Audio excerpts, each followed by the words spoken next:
It's Monday. It is 7 on the fucking dot.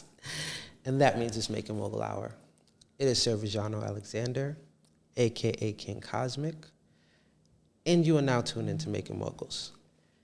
I hope you've been watching because you either win with us or you watch us win. And today, I am very happy. I am excited. I'm elated because our topic is one of my favorite topics.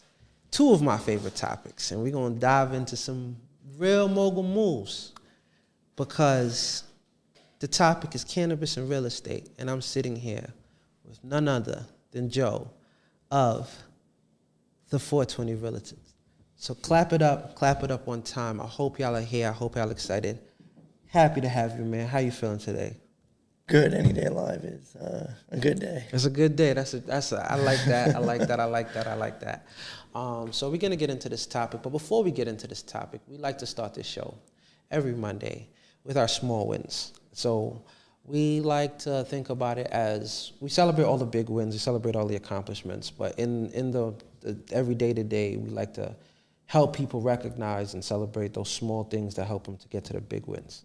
So like I'll say my small win of this week was just being able to like do what I love to do. And so one of my many hustles, avenues, so to speak, is travel. So I'm a travel agent. And this week I have currently still, because they didn't come back yet, 2 different clients on vacation.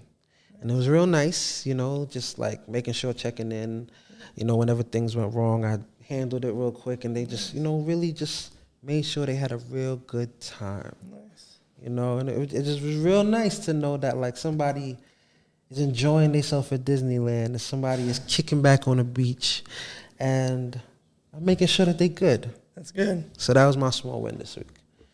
So what was your small win this week? Small win. I had a lot of small wins this week. That's good. I love to hear that. Which one do I want to use? I don't know. I guess I'll get personal with it. Just an issue with one of my kids and got it straightened out with the school, and that was, I guess, for me that's good. That's a great small win. Listen. Whenever you show up to a school and you're the single dad, it's usually the opposite of So to actually get a win, that's a big small win. I like that one. I'm happy for that. I'm glad to hear that. And shout out to the kids that we're putting on for. So let's get into this. Let's talk about first. Let's dive into cannabis realty. How would you define your industry? Ooh, the real estate and cannabis industry. Define it as in how is it doing, or define it as in what we do? What exactly do you do for people that don't know? So cannabis real estate is anything that has to do with cannabis. Whether you need a spot to grow, whether it be a farm or an indoor spot, retail, retail front space, event space, anything that has to do with cannabis that needs help with real estate. It was something that kind of fell in my lap. I was already a realtor years ago, and one of my clients was in the cannabis industry. I didn't know until after, and then I realized there was a spot there because I've been smoking since I was 13 myself. Okay, yeah. So I'm a big cannabis guy myself. So this was back before it was quote unquote, legal. Yeah. And no one would work with cannabis people for several reasons, not just that, they were worried about getting in trouble, but, your job is to, get 2 sides to come together in agreement on something. Yeah. And right away when the first hurdle is cannabis. Yeah. It's a lot, yeah, and it's just, it's crazy how things have changed since then to now. Yeah, I know. So when did you start? So this will be 7 years in cannabis industry. Okay. Yeah. And so I've been doing real estate for 15 years. Okay. Yeah. So you've had that background in real estate. Yeah. What markets do you usually cover? New York, South Florida, Colorado, California, Texas, New Jersey, and Pennsylvania pretty soon. Okay. So it's a pretty extensive coverage. And so now people know, everything that they've heard, the buzzwords like real estate is like the key to wealth, and like everybody got to own the homes, and then they say own nothing, then own everything, then like put it all in your LLC, then put it in your name, then trust it up, then don't trust it up, and like, how do you like help your clients like understand? So when you see these people on YouTube or Instagram or any kind of social media, and they're trying to tell you, this works the best way, that may work the best way for this 100 people, but maybe not this 100 people. Mm-hmm. So in my eyes, it all depends on the client and what their situation is. Mm-hmm. If they're already an established person or business that's expanding, or, if they're purchasing a home, it all depends on what their personal financial situation is. Okay. The safest way to do it, as far as protecting it for the future, and not having to, and legally not having to pay the taxes, is to do it in a trust. Because what happens is, if it's not in a trust and it's in an LLC, and say, anything can happen, and you leave it to your kids, now your kids have to pay the taxes on that. Yeah, and inheritance tax. Right. In a trust, that's not the case. Okay, yes. So that's the big difference between LLC and trust, or an LLC and a trust. Okay. One of the main differences. Okay. Yeah. So for somebody trying to like get into the space, let's say they're like, hey, I want to get into the legal space, like I'm looking to get a license, or I have a license and I need to get a space. Like, how would you like qualify these clients? Like, what would you say they would need? What? A lot. Especially in New York City itself. A lot of landlords expect to see a lot of financial backing. A lot of financial backing. So especially a bigger space like the OCM is requiring right now. Their requirements are, kind of strange, just because when you're looking at this, these are mostly mom and pop spots that are coming up. Yeah, that's what the project is supposed to be. The CUIRD program is supposed to be about. Helping the small guy get a chance. Right, and the people that were affected by this war on drugs, those are the people that were supposed to be taken care of up front.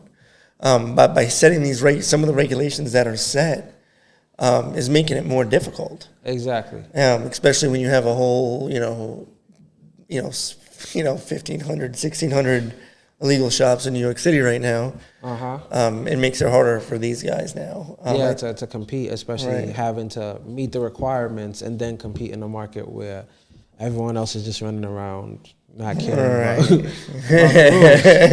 So it's a tricky space. But let's say somebody does have, like, they just, all right, I got the back end. I qualify, either like my grandma left a whole farm to me and I sold it and converted it, whatever they came up with, right? If you're qualified, you have a license, and you have the money, I would, the first thing I would do is not go to one of the spaces that the OCM is providing, because unless you have a lot of backing, 5 million, 6 million, something like that. Doing it through the card program is going to run you about $3 million just to get started, to get the door open. And in my eyes, just being in real estate for as long as I've been in it, and watch other commercial spaces that are not cannabis, and how people that are starting as mom and pops, and the small amount of money that's out there available. To these people, especially in the cannabis industry, where you can't go to a bank and ask for money. There's not going to be too many people that are going to have the money it's going to take and the backing to get approved by the landlord to begin with. Okay. So it is a difficult situation right now. Yes. That should definitely be looked at some point, and very quickly, because you're going to need, if you're just Joe Schmo, and there was not a, you say it's not cannabis, and you're just going to open a deli. Yeah. And the rent is $15,000 a month, just as a number. Yeah. You're going to need to show that landlord that you have, especially right now in New York City, several years of rent in the bank. Just because the way it is hard for landlords to do anything right now, as far as say you don't pay the rent or say the business falls through, anything like that.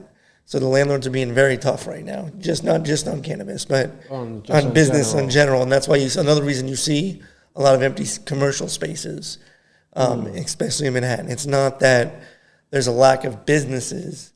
It's the landlords are very strict on who they approve. So they'll let a spot sit for 2 years before they choose somebody, just because they're looking for that perfect situation. Yeah. Okay, so would you say that's the same case across all 5 boroughs, or would you say that's like more centralized? Staten Island and Queens seem to be less of that. Yeah. Of landlords being so tough, like the outer boroughs. But Brooklyn is especially Brooklyn has gotten very tough over the last 24 months. Yeah. And it's because, to be honest, the courts are backed up. There is a long waiting list to get into court if you need to evict somebody the legal route, for both commercial and residential. Because of COVID and then the whole... Right. So now you have landlords that are being extremely stiff on who they approve. Right. So that adds a whole nother layer to the cannabis layer. And what a landlord will say is, cannabis, they'll be excited. But then they'll pick a cannabis person over a normal person, but the rent will go from 15 to 25. Yeah. I've definitely had to deal with that just doing events. They were like, cannabis, that's an extra $1,000 fee. And it's like, and it's just because they feel that the money, they think, everybody with cannabis is going to got a whole bunch of money that's going to throw around. Right, and it's actually sort of the opposite now. Yeah, because the whole point of the CUARD program and where we are in the history of cannabis is to let those mom and pop people get the first chance. Right. And so, I guess the market's really not reflecting that. Right. I think, from what I understand, they're going to push off the initial application for like the general open application that was supposed to be coming up, I believe, July. And so that's going to be for the general, but for dispensaries, right? Right. And the cultivation license is already... It's already out. Yeah. And we're still waiting for all the rest of... That's another thing. If you want to cultivate, you can get a license. That's one of the easiest licenses to get. But the problem is when you cultivate, you got nowhere to sell it to. So right. Now you just... If you're a botanist, if you want to spend a lot of money on botany... Right. And there's going to be a lot of waste the first couple of years. That's what I'm saying. Like, if you really feel like you just want to grow to grow. Right. There's plenty of those licenses. But, I mean, I think, moving forward, hopefully, we start admitting this stuff to ourselves, quickly, because I think the quicker the situation is addressed and fixed, when we admit it, we can fix it quicker. Right now, there's still a lot of people that are denying what the situation is. Yeah, because they want to play politics and save face. Right. And, I mean, we are dealing with, again, people have to understand the game that we are playing. Right. This is not just, this is the New York State government. Right. And the entire, everything that comes with dealing with New York State politicians. Like, these people, these are just the people we have to deal with. And so that is, and I wish that's the They're part. Politicians. I know that. I wish that's the part, just like you say, we would admit to ourselves. I wish people would understand that, this is the first time in New York's history that we're merging cannabis and, both the clean and dirty of cannabis with the clean and dirty of politics.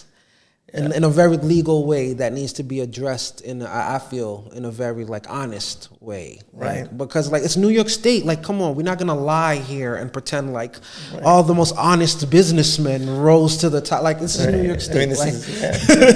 We can name a lot of business people that came from New York. This is exactly the most famous one is on trial right now. Right. Exactly. Again, this is New York State. Let's be real here. So in the having that honest conversation, as somebody who would be wanting to get a license, would you say this is like a wait and save kind of moment? Would you say this is get your ducks in a row business plan kind of moment? Would you say this is like a get out of town and focus on other markets kind of moment? Like, how would you feel about it? That's a good question.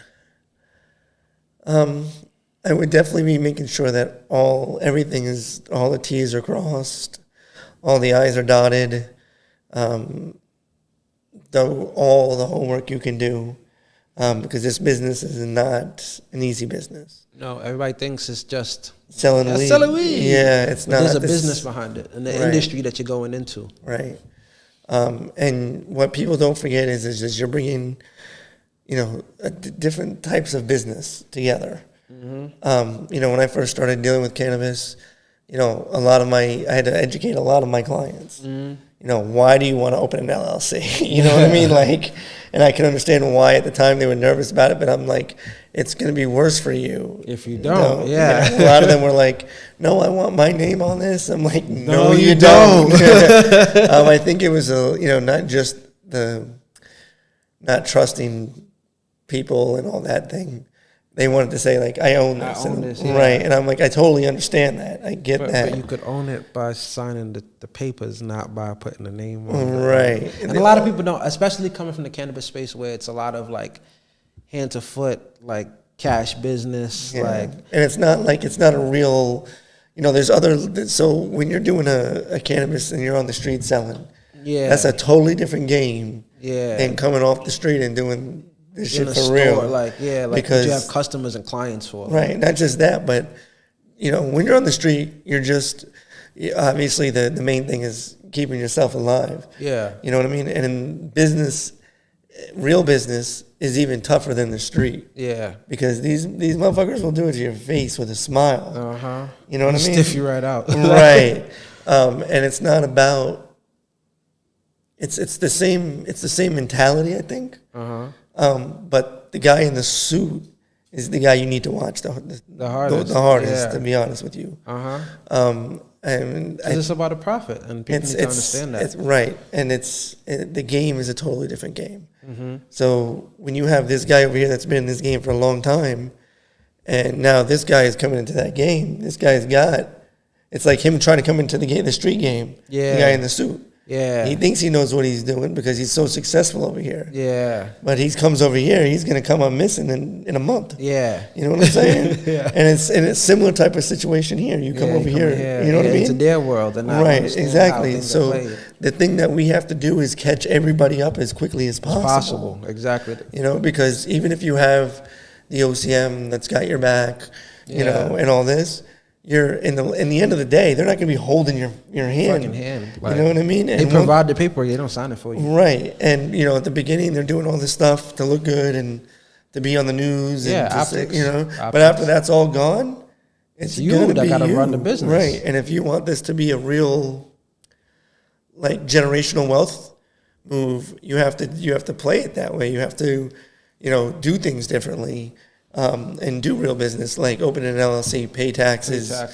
Knowing how to handle landlords, or knowing how to, if money's short that month, where to go to get that money. You know what I mean? And how to, all that. There's a building out your lines of credit, building out stuff with your creditors. Right, exactly. All that stuff. Exactly. Yeah. And that's the stuff we try to preach here on the Making Moguls platform, is like to understand that, like, in any business that you handle, like, there is the product that you sell and the service that you provide, yes.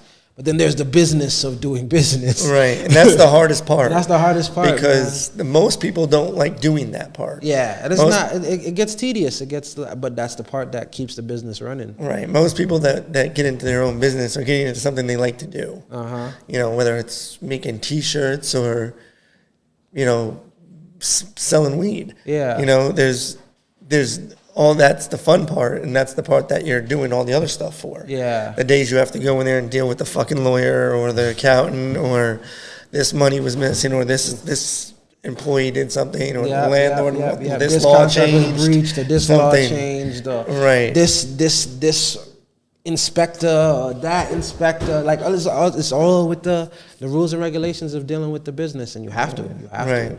And that's the thing that people understand. Like, this is why people need to understand. You need to stop saying, like, for me, even with just the term LLC, I wish we would call it limited liability corporations so that people can understand what it is. Yeah. Like, the reason that we get into these things, especially in the cannabis space, is to protect your assets and give you limited liability. Liability meaning fault, and to protect the stuff that you've been hustling to get the whole time. Right.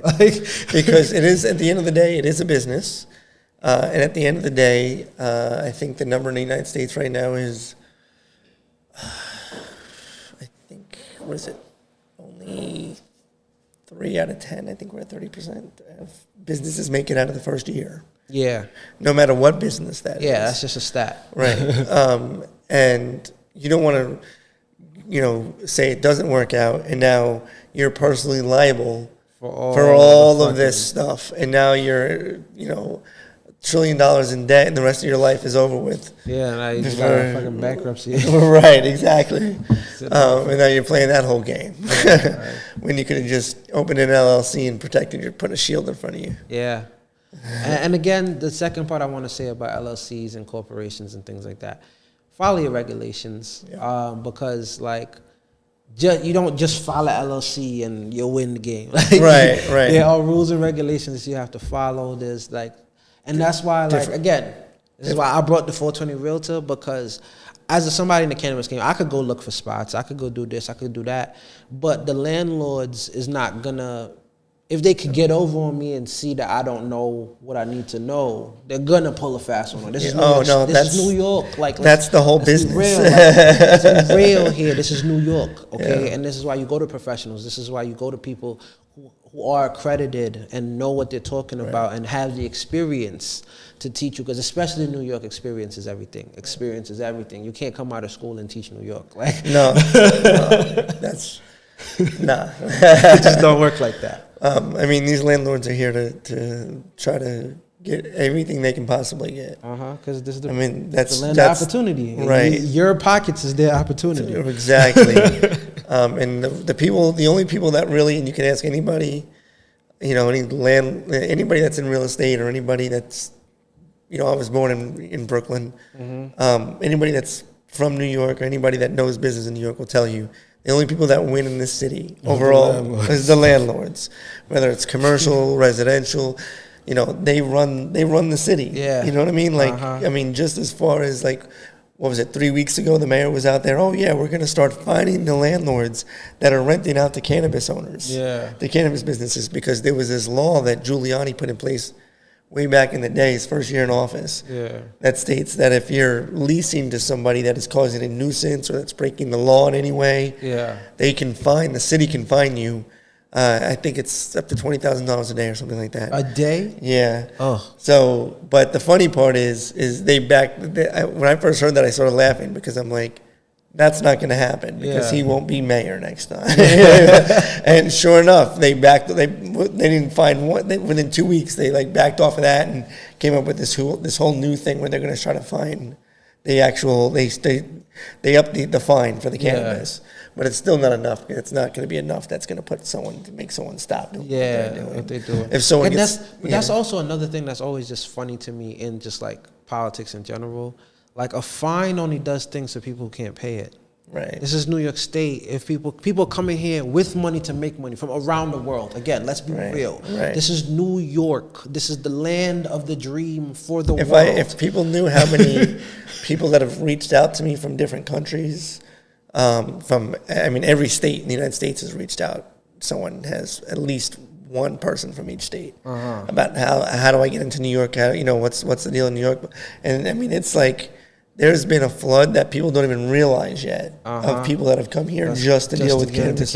All these spaces that are not just open, but other wholesalers and things of that nature are also here now too. So not just how it was back in the day where stuff was illegally being shipped or whatnot. These people are here. Yeah. So the battle has already been lost. And there's not even been anybody talking about it yet, which is crazy. People are too busy right over corners, as I keep telling people. Right, it's kind of like there's so many. I never thought that I would like see that happen in New York, where we would just let people come in. Oh, I saw that. And take over our city like we did. So I seen that coming for two reasons. One, in the real estate game and how the shift. I don't know if you specifically remember, because this is like when I first got into like real estate, like professionally, was when all of Brooklyn and then the South Bronx and like Queens and like Astoria area all got zoned from R2s to R6s. Right. When that shift happened, when like that started with Barclays. Yeah. And then kind of worked its way all the way out. And like, you know, not for nothing, but Jay got paid a lot of money for that. For a lot of, I know. And again, as you said, like the only people who win in the city is the landlords. Yeah. Like watching that happen and then watching how. Like, because that would sound my alarm in my head, right? Yeah. Because I understood I was privy to that information because I was working in real estate and I saw it happen, and other people didn't see that. But like when I was trying to like sound the alarms, like, yo, they're about to develop the hell out this place, like everywhere, everybody wasn't paying attention. You know? If you look at just what's been going on since COVID started, and excuse me, and all the change between what's going on in Coney Island. What's going on the east side of Manhattan. All the affordable areas are already, that's gone. Like there's already buildings, the whole east side of Manhattan has brand new buildings already set to go up. In the you know, like those, the one right there by the Brooklyn Bridge there. Right on the other side. One Manhattan Square. Where, you know, they have a penthouse there for $80,000 a month. In the heart of the project. In the heart of the projects. And, you know, it's crazy to me because, you know, like I said, it did start with the Barclays Center and all the promises that were made there that were not kept. Yeah. You know, there's going to be all this brand new affordable housing for everybody. Everybody's going to be living in this great neighborhood, blah, blah, blah. And there's, 280-20 buildings there? So, like, that's, you know, I mean, it's a horrible thing, but in 20 years or so, New York is not going to be New York anymore. Yeah. It's just everything that they've already set in process. Yeah. And so how do you so now that we know that, now that we can like kind of address that, like how do we prepare? How do we strategize around that? Like my favorite thing is coalitions, is working together as community, because that's the only way to really do it, because they're so big. And the people that are doing this, or creating these, you know, obviously the developers, they're the ones that are going into their local, you know, they're going, not just their local, they're going, you know, they're all the way up to the governor. Oh, yeah, of course. These people got money. Like, right. So the only way to even that out is to get a bunch of people, and not just with money, but, you know, vote. You know, vote. People think that voting is just, you know, presidents, you know, but these people that are getting in the local areas, those are the ones that those are the most important people, because when you need a new community center, those are the people you got to go to get it done. And if that person doesn't give a shit about you in your community center, and he just got elected off of a favor for some other guy, right? Exactly. His stuff, that stuff is priority. Yeah. So you've got to get people in there that are you. That are you make you and your family the priority, not you know, Joe Blow that lives in Westchester. Yeah, you know what I'm saying? Again, this is the dream. This is the city where dreams are made. Yes, and I completely, fully believe in that. But you got to understand that this is the place that produces the dream, and there's a lot of production that happens behind that dream, and there's a lot of people. Like, politics is run by money. Like, let's be 100%. Like. In a place where super PAC, like a thing like a super PAC can exist, right. like you understand? It's why these people fight to get into office. Yeah, and if you look at the type of people that are in office, the majority, not all, but the majority, especially the older ones, the reason they fight for it is the power and the money. And people are like, oh, they're only, you know, they look at their salary. Their salary is nothing. It's all the other money. That's why they're living in these giant houses. That's why they can run around and say what they want, because like they're not answering to you, because your salary is not what's important to them. Right, and protesting it's not just protesting. It's, it really is being on your community. It's really being on your community leader, whoever that may be. People like, AOC or Hakeem Jeffries or, Hakeem Jeffries is, I think he's a great example of, the kind of person that people need to have because, he came out of that community. Yep. You know what I'm saying? So he knows, and now that he's where he's at, he can make a lot of change. Yeah. Just that one person. Now imagine if you get 10 of those people. Just 10 of those people. We're not saying 100. You get voted 10 of those people. The change that would make. That could change. And that could change the whole community. That can change whole neighborhoods. That can change a lot. And I don't think people realize how important that is. I really want to tap into that real quick because a lot of people really do not understand that, like, local government set district lines, set everything. Like school money, all the allocations that goes from your local taxes. They handle all of that, and that's your real life. Like, the state government does things, yes. The federal government does things, yes. But your local government is what affects your life. And that's the person that they're gonna hear. They're not gonna hear, if the person that's the person that's representing you. That's going to go to, whoever they supposed to go to get things done. And so if you don't have that person on your side and they're not about your interest, nothing's going to get done. And that's why things don't get done. So when you look at it, and when certain communities come out and do vote, there is change. There's change, and then that's when a lot of other people get mad that, why is this getting done? Why are they getting first? And it's like, because that community mobilized around that cause, right? And they actually put actions in places where actions would be affected. It's not just about putting action. Yes, we can rap about it, talk about it, but if you're not affecting the buttons that move the change, then everything else is fluff. Right. Everything else is fluff. Really, it's a waste of energy, and all that. When the real energy should be going into the reason why the cannabis industry is messed up in New York is because there was nobody, there was no coalition. Yeah. To step up to these processes that were being done over the last 2 years or so. Yeah. And it's just and there were opportunities. They sent out, the state were asking, for feedback last year. Yeah, about what should be on the card, license. Right? What should be on the license. That. And I don't think anybody responded to anybody. I tried to put a whole thing together with it, for it in Harlem and get people together. I remember that because I remember we had posted about it and tried to get some people to it, and there was just no response. It was quiet. If I would have said we're doing a smoke out on 141 and Adam Clayton Powell, we would have had. I would have. But I said, we have to get some work done, and everybody was like, whoa. And I'm too happy. Right, I'm too busy selling weed right now. I don't have time for that. And now look at the situation we're in. And that's why I really just want to stress about community and really coming together in a time like this, because New York State, I don't know how much times I can stress that this is not a game that we playing with just me and you, this block versus this block. There's billionaires that's entering this game. Oh, yeah. Corporations. Corporations of trillions of dollars are entering this game. And this is New York State. You understand? If you don't make your foot now, Walmart going to ship everybody in your block weed and they never buy from you again. Not even just not even just Walmart. It's going to be, imagine when this goes federal. And what's going to happen?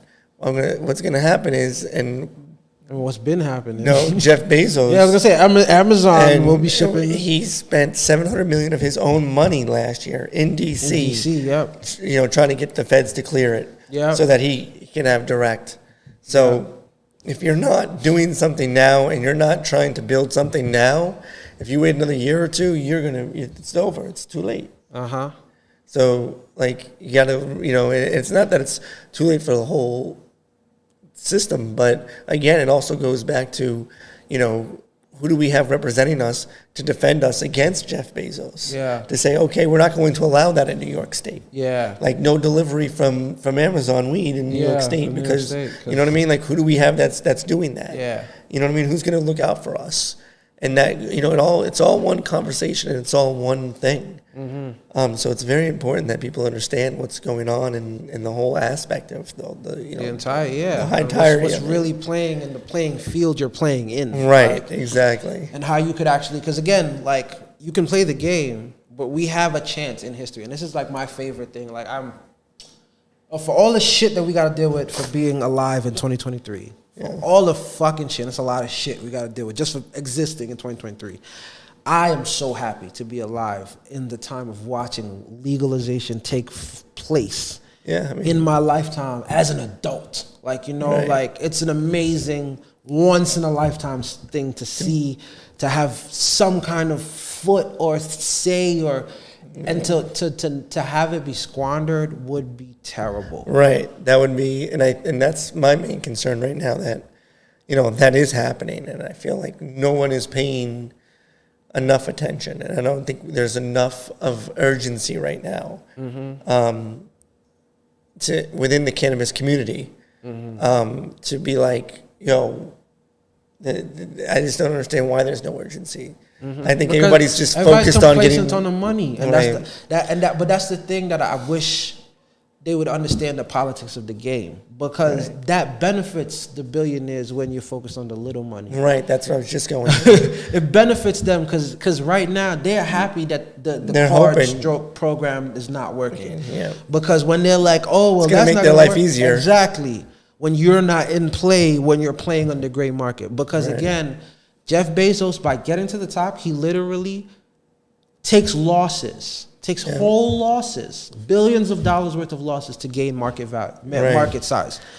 Like Walmart used to do when they would open up. Exactly. Like that's what Amazon did on all their Prime stuff when they first got in. Right. And you can't do that. Like you cannot compete for 3 years of somebody taking billions of dollars in losses just to undercut you in the market. Right. Like you could take and again, all of y'all run some kind of, if you're in the cannabis business now, you understand some kind of sales and market something. Mm-hmm. So you know what happens when somebody undercuts you in the wrong type of way and in a way that you cannot sustain. Right. So we got to be real here. We got to understand. We got to really like.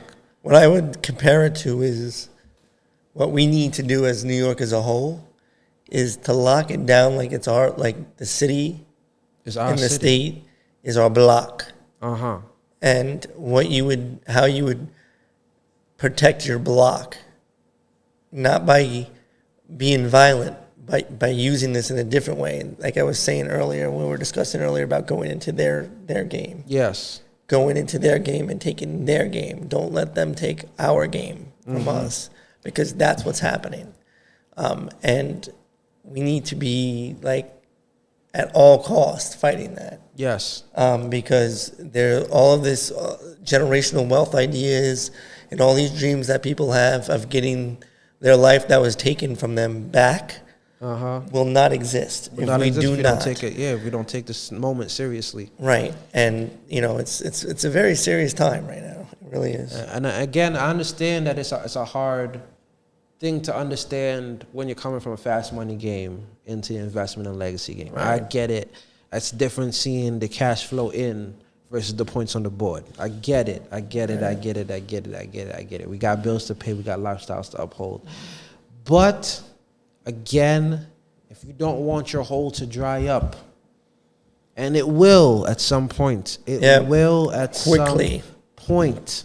It will. Everybody know, if you in this cannabis game, you should know how droughts happen. Right. When certain things come down. Yep. Okay.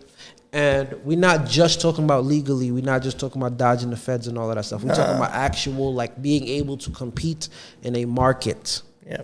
For a long, substantial period of time. And the only way for that to really happen is to make sure that there is a strong enough foundation built, because this is New York City and they're going to come. They're going to come. They're already here. They built the city. Right. But there has to be a strong foundation built, and I do not see that happening right now. Mm-hmm. And it seems like, I mean, if they were to open licenses to the general public tomorrow, everybody that has a license right now through the card program would be screwed. Would be screwed. Yeah.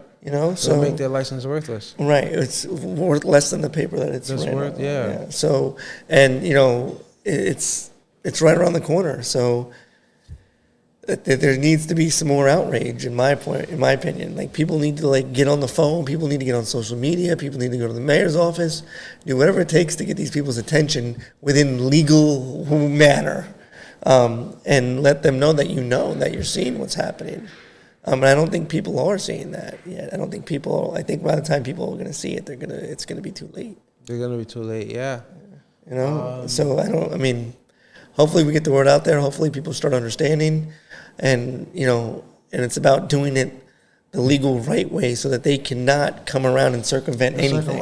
Yeah, because you got, again, the way how the law works is if you write it in law, then it's law, and if it's not written in law, it can be circumvented. Right. And the only way, but again, the way how law works is who gets to put it in law. And as we've been all goes back to the people that represent you. Those is the lawmakers. Those are the people that get to sponsor bills and put things in there. And anytime there's an election in your community, you should always educate yourself on who it is, who's running, and who to vote for. Because if you don't have people looking out for you, it's kind of like not having, it's kind of like being out there by yourself, So, and that's, you want to get things done. That's how things get done, and not just on election years. People just tend to pay attention to this stuff. Yeah, you know what I mean. That should be a part of, just like, okay.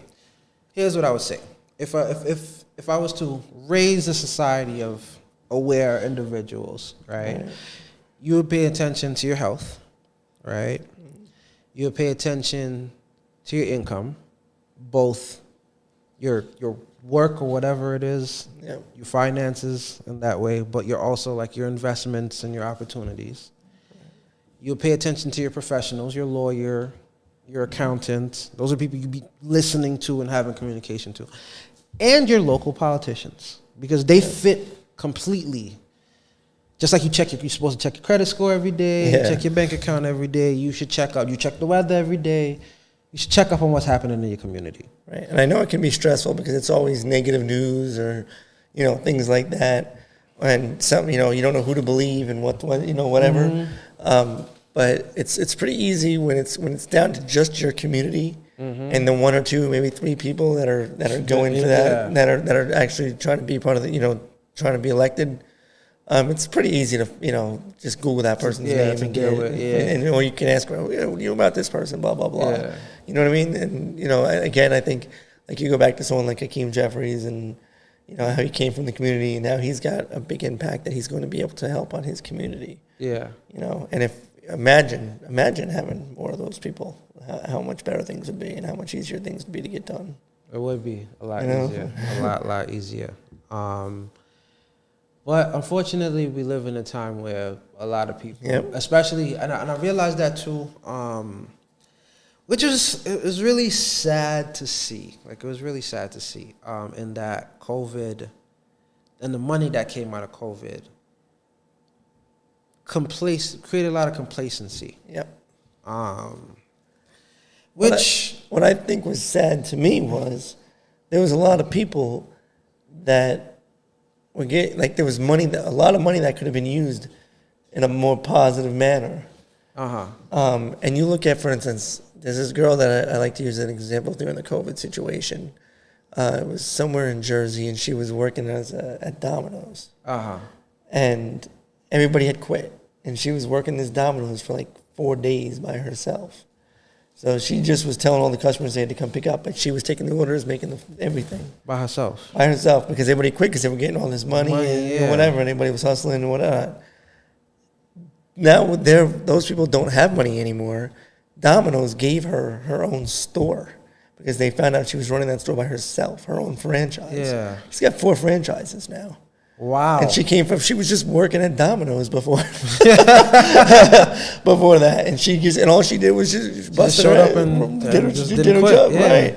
And they sent her on a vacation and everything because they were just like, wow, that's fucking crazy. Yeah. So, and then she was literally single-handedly responsible for all the profits that.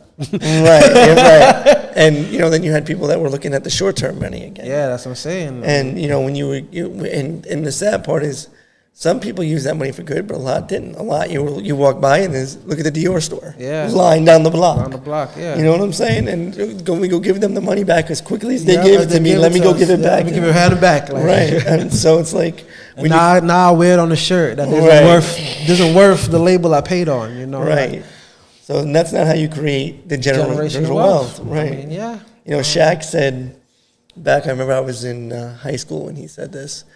It was the year he left the Magic. And he said, someone asked him how it felt to be wealthy. And he was like, I'm not wealthy. He's like, I'm rich. And his exact words were, the white man that signs my check is wealthy. And he goes, that's where I'm going to get to. And he probably could go by it. He could probably get a group together, and he's right up there, like with the Magic Johnsons. Yeah.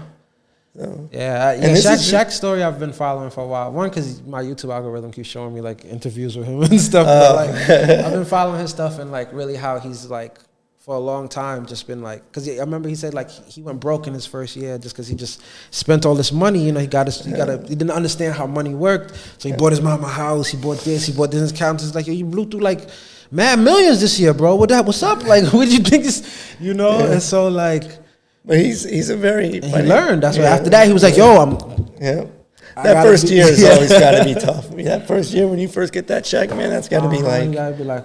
Because that especially at that age, he was like 22, 23. Probably younger than that. He only did 1 year in college. So 20, 21, 20 maybe. 20, because he was 20. 18 or 19 in college, and then 19 to 20. And then getting that kind of check, that's got to be crazy. Gotta be wild. But he actually. That's what I'm saying. He did really good with real estate. His house that he bought that year, his rookie year in Orlando, he paid $3 million for that ginormous house, and he sold it last year for $24-point-something million. Okay. So he did. That's crazy. That's a beautiful thing. That's a beautiful thing. I wish more people would understand. Which is now I want to tap into real quick for the last couple minutes of this conversation. Is in the real estate game, just in general. In the real estate game, outside of cannabis. Everybody uses the buzzword that getting into real estate is like, key to generational wealth. But then we live in New York City, right? It's hard. This is the place that everybody looks at the prices and they're like, I don't even know how I'm going to afford my rent. How am I supposed to buy a property? Like, what advice do you have for people who are lost but like interested? If you're really interested in purchasing and getting into real estate and like owning real estate, I mean, it doesn't have to be in the city. You know what I mean? Like even if you're paying rent in the city and you go outside the city upstate somewhere and buy a place to rent out, you're still building. It's not as you know what I mean? You're still building something. Yes. And it's easier to get into. You can get places in upstate Pennsylvania, places like that for, still $200,000, $250,000, $300,000. I saw one the other day actually. Okay. So they're good place, nice places, and it's going to go up. So if you're looking to get into New York City and you're trying to get, you really want to get it. You really want to be in the city and in one of the 5 boroughs. Yeah. Staten Island is a good place to start. Yeah. I did see that. Don't get me wrong. The prices have went really high up there, but it's nowhere near the rest of the city. Yeah. Brooklyn I want to cry every time I think about the fact. Like, again, going back to that R2 to R6 thing, like watching the property value just shoot up and then watching like all the like developers just buy up everything. Like, I'll never forget seeing like one of the developers, he had a map of all his properties and he did it like now that I look about it, it's sacrilegious as a New Yorker. Like, it was a map, like a subway map, but all of the stops on the subway map was properties that they had, and it was like a whole train line of properties. Wow. And at first I was like, that's mad cool. But then I thought about it, I'm like, that's sacrilegious. You can't be buying up New York properties like you just buying up the subway. I mean, you're not going to. I mean, probably the next couple of years, there's not going to be, I would say 5 to 10 years, there's probably not going to be, anything in any of the boroughs under, what are we at? Like, the outer boroughs are like 2,500 right now. So, for like a 2-bedroom, you can get far out, but. Even that now, like, people are excited about all these ferries they're putting in place. Yeah. These ferries are, not for the people that are there right now. Yeah, that's these for the people coming in. Yeah. And whenever you make it quicker to get to the city or quicker to get around, the prices go up. Yeah. Every time. Yeah. Every time. So, I mean, there's different loans out there. Right now, obviously, people think it's hard to find, to get money because of what's going on with the banks. Yeah. There are, if you're getting something to invest in, like as a rental property, there's a loan that you can get that they do not go on your credit score. Ooh. They go on what the rent will be when you get the property. So say you have a crappy credit score, or you have a good credit score and you just don't want to tank your credit for it. You don't want to run your credit or whatever the case may be, or you're working on other projects or whatever the case may be. If you can get a property that has rental income, all you have to do is show that you'll be making over a certain percentage of that rental income. So say if the rent's supposed to be, the mortgage is for a number $10,000 a month, and the rent can bring in $15,000. That you can get a loan that way. Okay. So there are other ways that even if you don't have the cash or the credit, obviously I would always tell everybody to invest in your credit. Mm-hmm. If you have bad credit, we all have done it. We've all last week to talk about credit. Yeah. And the person next week is talking about credit. Yeah, credit. Because credit, if you do not have credit in this country, you're not going to be able to build generational wealth. Yeah. Because the whole system is built on using other people's money. Yep. That's how you make money in America. That is the way you make money in America. Yes, exactly. You gotta shake hands and take money out of people's pockets to make money in America. That's right. That's the game. That's how it works. Or you sell drugs. Which they're making them all legal now. Exactly. So they're avoiding that part out too. Listen. Vegas was already built. Okay, the mobsters already had their moment. Like, understand, man. And as I said, to tap back into it. Now, the one question I want to leave you off on, right? Yeah, sure. What's your favorite part of this game? The weed game or the real estate game? Both, just both. What's your favorite part of working in your industry? The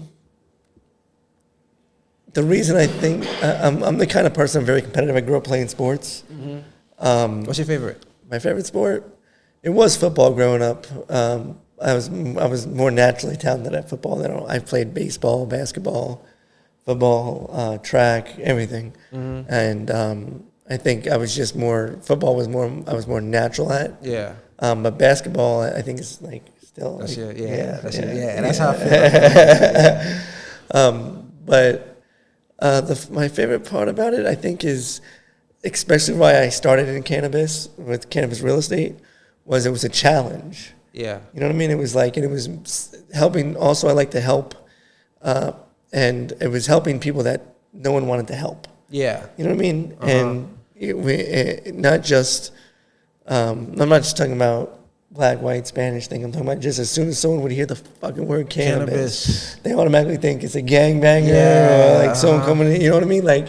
And I'm like, no, that's not it. That's not 90% of it. That's not it. There's trust me. There's bad apples everywhere. Yeah. And there's always going to be that person that wants to push it to the edge. Yeah. In everything. You're right. In everything. In the police force. Right. Exactly. That's where I was about to go. So I just think that it was for me to be able to do what I like to do and help people at the same time. Mm-hmm. Because people look at real estate also sometimes as these really grimy dudes. Yeah. Some, and trust me, there are. There's a lot. But there's also a lot of good guys too. Yeah. And if I can do something where I'm helping and giving back at the same time, like, you know, to me it was worth it to do that and to take that risk. That's and dope. I'm glad I did. You know? That's dope. I like that because I really resonate with that. That's why I do this. That's why I do Cannabis. That's why I do travel. That's why I do everything, is to be able to do something I love and be able to help people at the same time. So I really resonate that. And that's a Making Moguls stamp right there. So how can people tap in with you? Like, how can they connect with you? Like, Instagram, the 420 Realtors with an S, has all our information in our bio. The website is actually being updated as we speak, so you'll be able to get, I don't know, you know, we do our events and all that. You'll be able to get event tickets through there. We could actually be having merch soon. okay. And any questions you have, you can reach out, you know, DM me directly. Either me or, you know, someone on the team will get back to you within 24 hours. Okay. So yeah, I mean, we're pretty responsive. Okay. What would you say? What's next? What's next? What do you? Ooh, there's a lot next. The next year, I would say we've already got pretty planned out for, you know, as far as events. We have a big event we're going to announce next week. That's actually taking place in South Florida. Oh, sheesh! I should have tapped in. I missed my chance, man. So we'll have more information about that next week. Okay. And it's actually going to be pretty. We're bringing New York and Florida together. I love that. It's going to be a panel. I mean, it's going to be amazing. Okay. Okay. Well, I was gonna ask questions, but no, I'll wait till next week. I'll wait till next week, and we gonna tap in with that.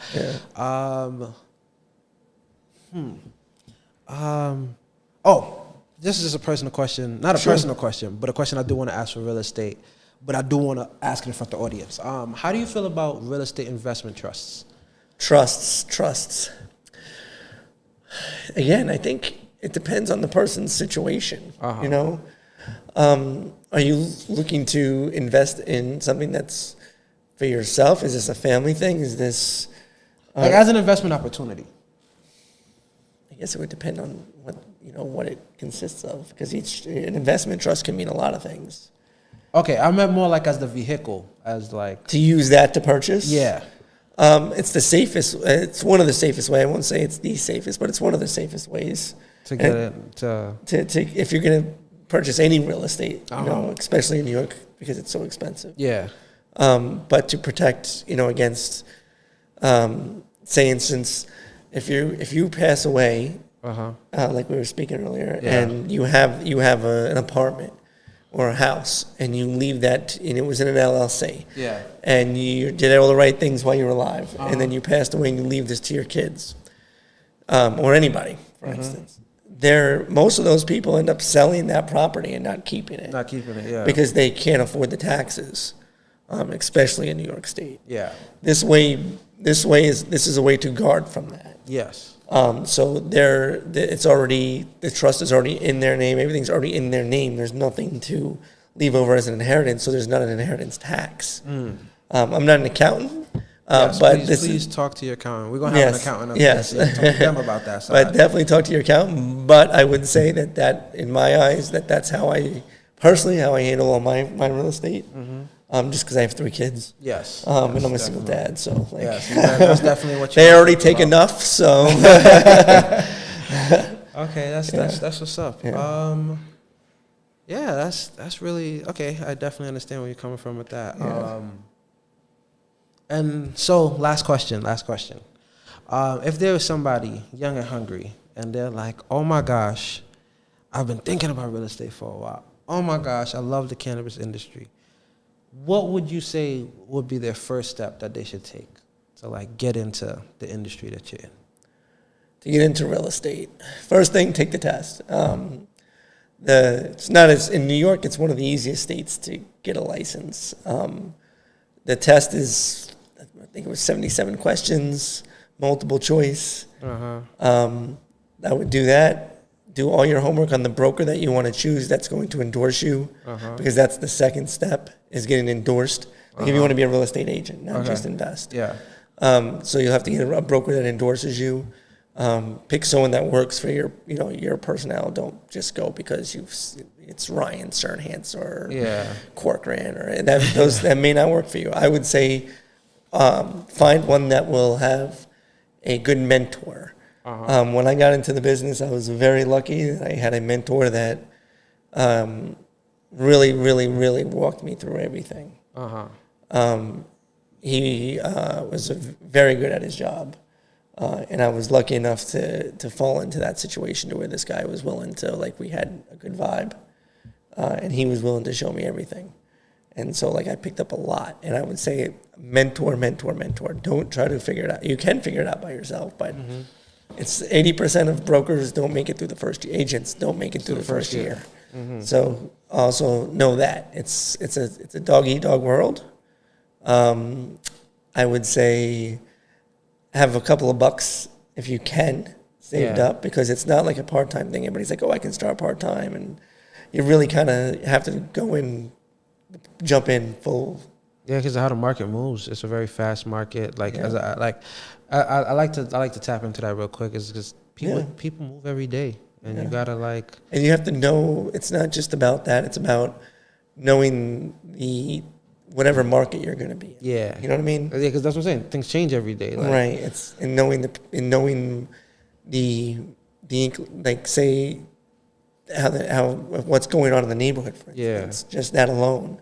Is the neighborhood changing? Is there's a lot. Yeah. So I would say pick a neighborhood, stick to one neighborhood at first. Learn that neighborhood, learn the people in that neighborhood, network in that neighborhood. Go to this, whatever it is. If you're doing luxury real estate, get involved in whatever's in that neighborhood or that area, that market, and so that people get to know you and see your face. And social media. Social media. So yeah. All right, thank you, man. I appreciate this. This is a gem-filled episode. And I don't know how better to put the Making Mogul stamp on this, because we really dropped a lot of gems today. I appreciate everything that you said. I appreciate the conversation that we had, because I feel like there's a lot to take away from it. And I hope that people take heed to what we said, because as I said, like, this is April 14th? Yeah. So it's I can't remember what date. What date is it? April 14th? Today's 17th. The 17th. I'm behind. It's April 17th. It is 3 days before 420. Yeah. And I hope that this 420, you treat it not as just a time to get high, but a time to realize that the moment that we have in cannabis, and the moment that we can lose if we spend too much time high and not doing what we're supposed to do. Not get it. Not educate yourself on everything, the rules, the laws, everything that's going on around you, because these people pay a lot of money to people that's their whole job, and that's all they do. That's all they do. So, and they try to make it confusing. So right, on purpose. On purpose. So you have to put in the work and be willing to put in the time. And that's just the only way. Yeah. I mean, listen. We don't make moguls overnight. We make moguls by sticking to the grind overnight, all the time. But taking time for yourself, because you need to take time for yourself, because this game gonna be here all the time. Yep. Your life is not gonna be. So find your balance, find your mode, lock in, and you either win with us or you watch us win. It's Making Moguls. It's Monday. It's been a beautiful episode. Thank y'all. Make sure y'all follow the 420 Realtors on Instagram. Make sure y'all tap into their podcast. It's on YouTube. It's on Spotify. It's on Apple Music. It's on Tidal. Everywhere you get your podcast. Make sure you check them out. Make sure you lock in. It is the one and only Sir Vijano Alexander, a.k.a. King Cosmic. If you can't find me, you're not looking hard enough. It's VE_JANO on Instagram, Vijano Alexander. Everywhere else, I'm the only me. And so, we out of here, baby. Happy Monday.